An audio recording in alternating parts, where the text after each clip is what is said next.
ఏండోయ్ మనం బయట ఎప్పుడైనా సరదాగా వెళ్ళినప్పుడు ఫ్రైడ్ రైస్లు కట్టి చూస్తాం కదా. కానీ వాళ్ళు వేసి చెత్త చెదారం అజినమోటో సాల్ట్ కారాలు మిరియాలు ఇవన్నీ ఎందుకండి మనకి. మనం ఇంట్లో ట్రై చేద్దామని నేను ట్రై చేశాను.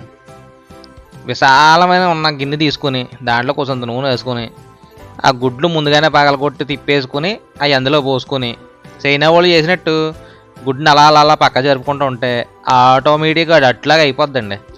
అట్ను ముక్కలు ముక్కలు చేసి పక్కన వేసుకొని అదే అందులోనే కొంచెంత ఆయిల్ కరివేపాకు పచ్చిమిర్చి క్యారెట్ క్యాబేజీ వేసుకుని వాటిని బాగా రోస్ట్ చేసుకుని, రోస్ట్ అంటే తెలుసు కదండి కొంచెం మగ్గేలాగా, తర్వాత అందులోని అన్నం వేసి కూసంత ఉప్పు చల్లుకొని బాగా కలుపుకోవడం అంటే అలా అలా కలిపేయడం కాదండి, అడుగు నుంచి తీసుకుని కలపాలి.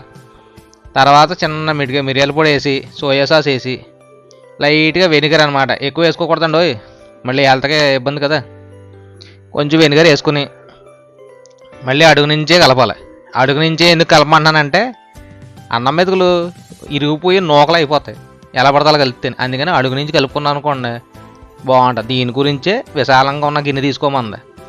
తర్వాత జీలకర్ర పొడి వేసుకుని తర్వాత మనం ముందుగా చేసుకున్న గుడ్లోనే చూసారా ఆ గుడ్డు ముక్కలు వేసుకుని చేసుకోవాలి.